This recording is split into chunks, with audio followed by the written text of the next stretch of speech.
Wuthering Waves has been out for almost a whole update now. How's everyone feeling about the game? Cold?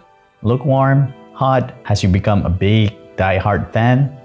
Or just a casual that enjoys the gameplay? Or you're someone actually hated the game with all passions? I'm curious, what are your reviews for Wuthering Waves at this point? So if you don't mind sharing, do write it down in the comment section. In this video, let me talk a little bit about Wuthering Waves and why I think this game is gonna go far. Perhaps compete with Genshin Impact. So let me share my experience. Personally, I have to say I really enjoy playing this game, and it is a game that I've been looking for because I was really itching for that fast-paced action game with really cool and nice characters with some really satisfying movesets. And the open world is just a bonus for me. With that being said, it hasn't been the smoothest game launch ever due to the bug issues and compatibility and optimization. But the constant hard work and communication from the developers with the users, along with the user constant feedback, has made the game to be a very enjoyable experience overall after the first week of launch. So I've been thinking really hard about what makes this game to be very enjoyable for me, especially an open world gacha game with very strong competitors like Genshin, and I do love Genshin. But why would I play Wuthering Waves over Genshin though? So I've come up with 10 reasons on why Wuthering Waves is so good and it differs from its competitor. And I think everyone that enjoys open world and gacha game to at least give it a try. I'm gonna mention all the 10 reasons first, and then we will go through them one by one. Before we start, this is KKaceh, and if at any point you like what you hear, do leave a like, and if you're new around here, do subscribe to my channel to show your support so eventually I can make even more videos in a better quality. Alright, enough stalling. So here are the 10 reasons why I think Wuthering Waves is still going to be very successful. First, extremely smooth combat with loose animation. Number 2, actually raises player skill in action game. Number 3, a more mature art direction. Number 4, eye-catching animations. Number 5, characters have unique gimmicks. Number 6, Pokemon with the ecosystem. Number 7, competent protagonist. Number 8, you actually have reason to actually fight enemies in the exploration. Number 9, the endgame content. And lastly, number 10, a very smooth world exploration. Let's go deep dive into each of these reasons. The first reason, extremely smooth combat with very loose animation. Have you seen all kinds of fun things that you can do in this game when it comes to its combat? Animation cancel, perfect dodges, parry, switching characters mid-animation, and of course you spend a little bit of time with each of the characters when they are in the field. Due to the loose battle system, you are free to use whoever you want in your team and craft your own combat flow. I love this combat element really makes controlling and fighting using the characters to be very satisfying. And I did mention that you're gonna spend all of your characters on the field because on top of all of that, the characters to encourage to have some actions to help fill the concerto gauge so they can use the outro skill because they provide very beneficial buffs to your party. So you know when to swap your character. I was listening to I Win to Lose Gaming tier list video, by the way. At one point they talk about how one character can be played in many different ways. With that statement alone, meaning having such a loose system really opens up the way for the players to express themselves. And that is a great thing when you play video games, as there's no absolute way on how you should play the game. You can go with a full DPS team, you can make support do become DPS as well. Since this is an action game, it is up to your skill to do well in the game. And all of these really put a lot of value for Wuthering Waves as a game. Number 2, actually raises player skill in action game. Due to how fast-paced this game is, it requires player to get better with their action game skill. Being familiar with your character, able to observe the enemy's movement, so that you know when to dodge and parry, when to swap your characters, what, when, and how to do your combo. Also, as I mentioned in the previous point, since there are many ways you can approach the combat, you're supposed to find a way that really suits your playstyle and skill level. As you progress with this game, I guarantee you that you will be better at playing action games such as Devil May Cry, Nier Automata, Final Fantasy XVI, Soulsborne series, and many more other games. So the skills and experience that you get from this game actually translates to other games. Number 3. more mature art direction. You can like or dislike Wuthering Waves' character design, but it is undeniable that the more mature art direction with using less vibrant colors, a grayer world, character looks less cutesy, and they look more refined, especially when it comes to their faces. If you watch anime, maybe something like Genshin is like a shonen manga that appeals to all kinds of age, while Wuthering Waves might appeal to an older audience when it comes to their art direction. Also, regarding character design, those who has played Nier Automata, most of the characters on this game only have black and white as their core color, and many people actually love the characters in Nier Automata. So similarly to Wuthering Waves, at which this game has black and white and an extra color to highlight the character, it is the matter of getting used to and accepting this kind of art direction.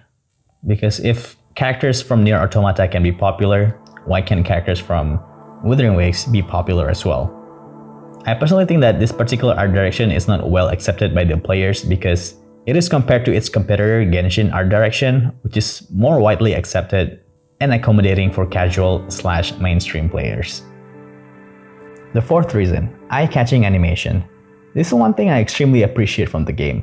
The character animations are so detailed and distinct. All of them have different weapon screen animation, status animation, basic attack animation, intro skill, and many more. Even the enemies' attack animations are well rigged and doesn't feel clunky, except when they go out of the field. But especially for Overlord class enemies, at higher level challenge, they have more movesets. It kind of reminds me of Soulsborne games, at which bosses have different phases. So this is kind of like that. And it is a good way to show progression and also to differentiate the difficulties outside having more HP and attack.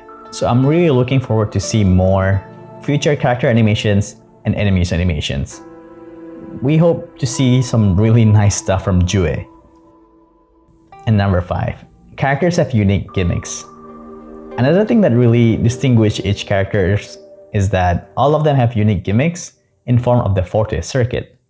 For example, Rover Spectro has unique basic skills, depending whether you have enough Forte bar.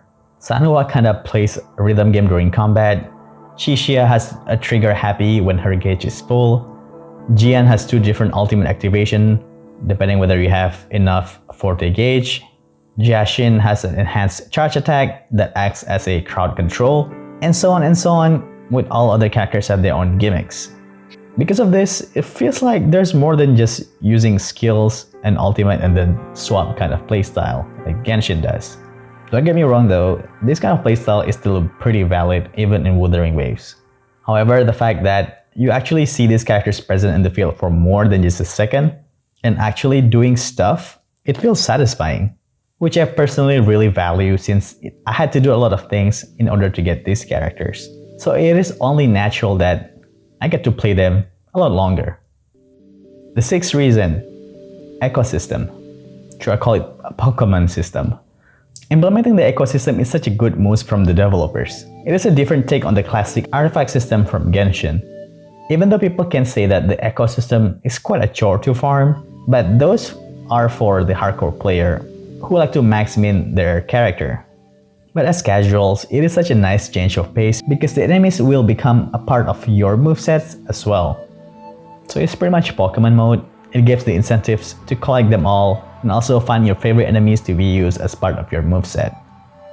And what's very important is that whenever new enemies come in the new update, we have the incentives to fight them all outside just gathering materials for your characters. I only wish though there's more than just one moveset that can be used from the echoes at the time. Like maybe you can swap in the middle of a battle. The next reason, combined with all the previous reason that I've talked about, now you have reason to fight enemy in the overworld. You have some very nice and cool movesets, animations and characters design, and really nice world to explore.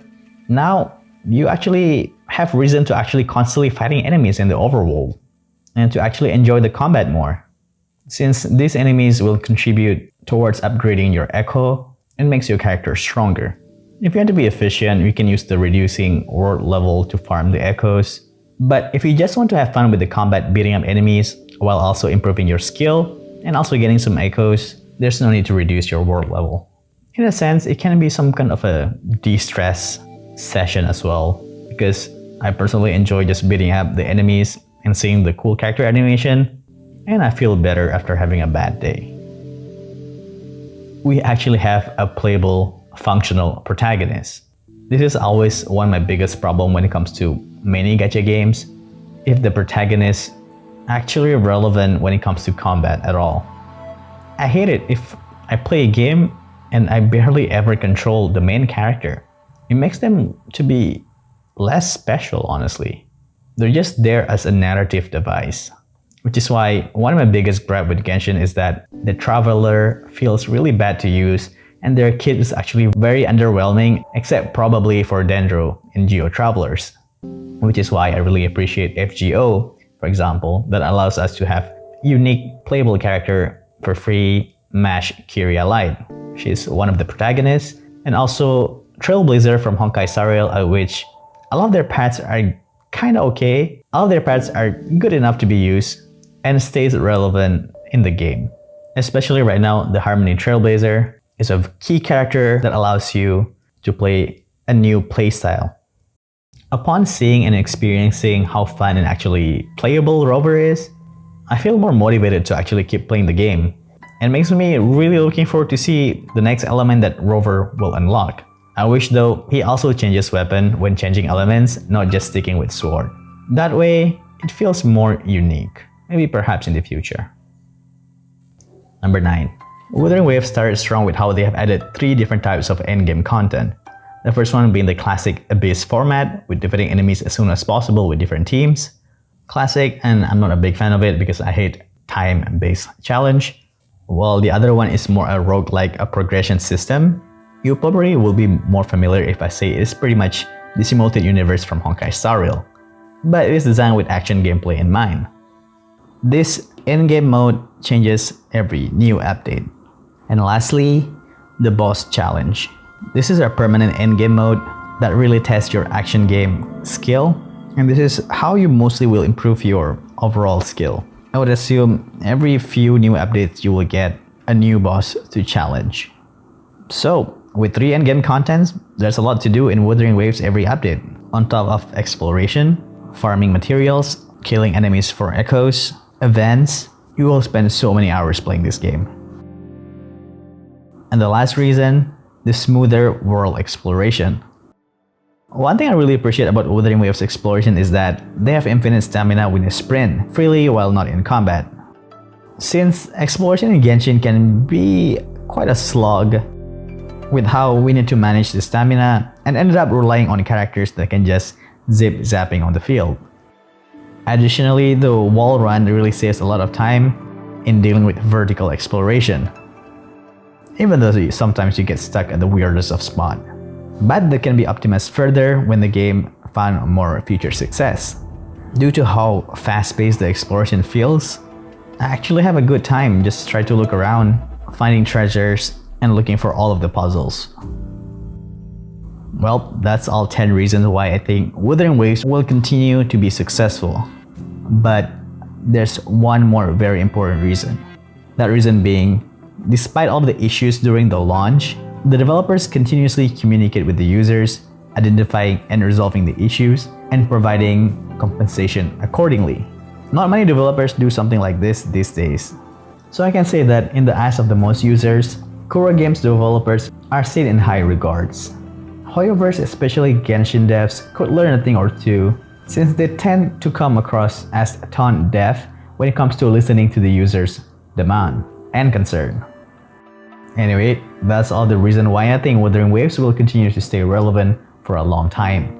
As long as they keep polishing these 11 things, while also addressing and improving the issues that the game has, like story and game optimization, I can see this game to become quite big in the future. With version 1.1 coming very soon, I'm very excited to see Jinshi and Changli, and also see whatever the story will take us. But I really hope that the writing has been vastly improved, since many players actually care about a good story in gacha games. Anyway, that's all I want to say. Sorry if it becomes a bit long. Let me know your thoughts about Wuthering Waves' future success in the comment section. as I'm really curious to see what people's stances are towards Wuthering Waves. Until the next video, stay sharp, gamers. Oh, and don't forget to like and subscribe! Destiny unfolds.